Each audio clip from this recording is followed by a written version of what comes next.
그날 새벽 아무도 말해주지 않았던 진짜 적이 바로 우리 동네에 숨어 있었다는 사실을 최강이 가장 먼저 눈치챘는데요. 문제는 그 누구도 그 말을 믿으려 하지 않았다는 점이었습니까? 최강은 전날 밤의 폭발 장면을 다시 떠올리고 있었는데요. 자신이 놓친 것이 분명히 있다고 확신하니까 머릿속이 계속 불편하게 쑤셨습니다. 폭발 순간 들었던 짧은 금속성 사라진 남자의 움직임, 그리고 주변 CCTV에서 지워진 여러 초들이 그 확신을 더 강하게 만들었는데요. 하지만 이 이야기를 곽병남에게 꺼내자 병남은 특유의 빈정거리는 표정으로 대답했었더라고요. 최강, 내가 그렇게까지 예민한 사람인 줄 몰랐다니까.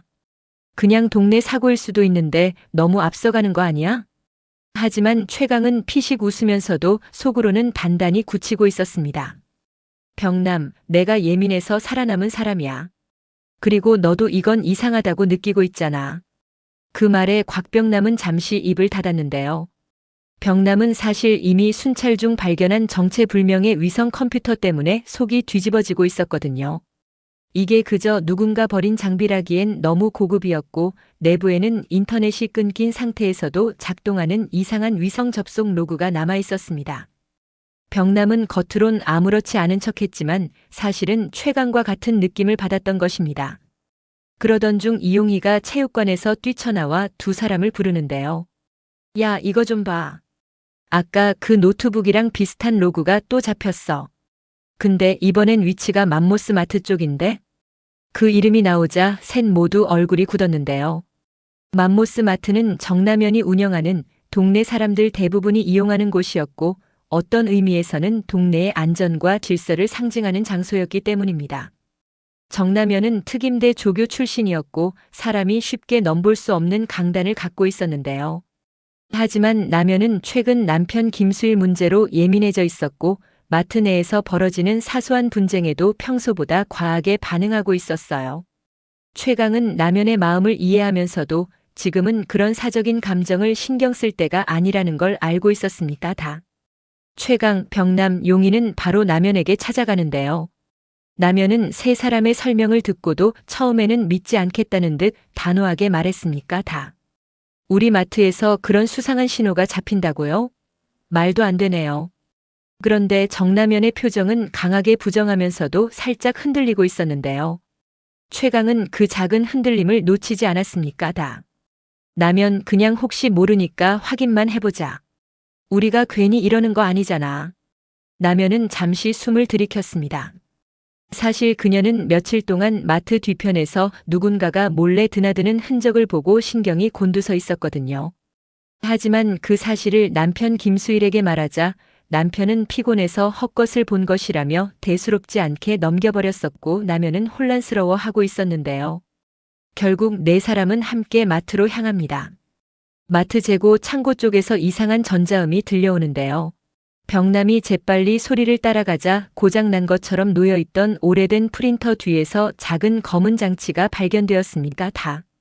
용희가 장치를 들어보더니 얼굴이 확 굳었네요. 이거 군에서 쓰던 신호 증폭 장치인데? 이런 게 왜 마트에 있어?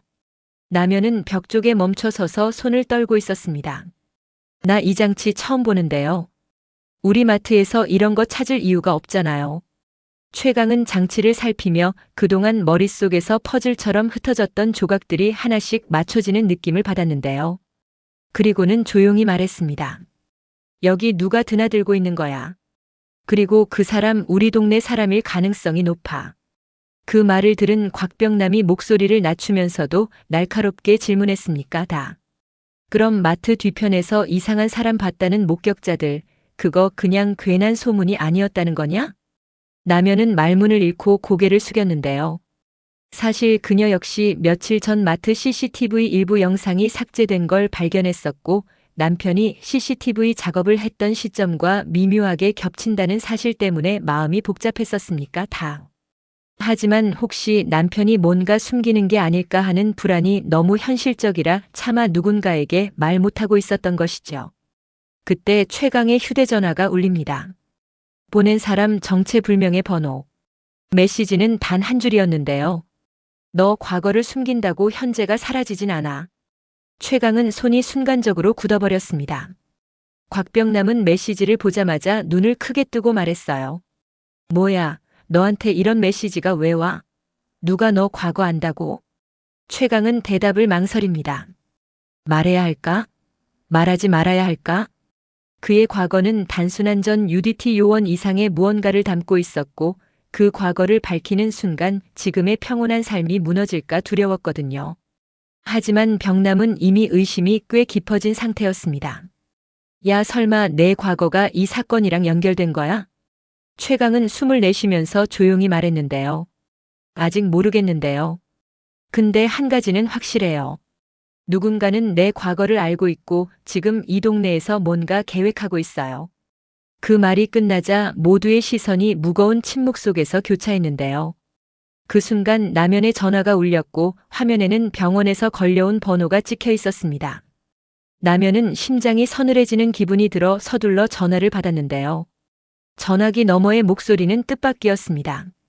김수일 씨가 병실에 계시지 않습니다. 어디로 간 건지 확인이 안 됩니다. 남연의 손에서 전화기가 미끄러질 뻔했는데요. 수일이가 사라졌다고요? 어떻게 왜? 최강은 즉시 감이 왔습니다.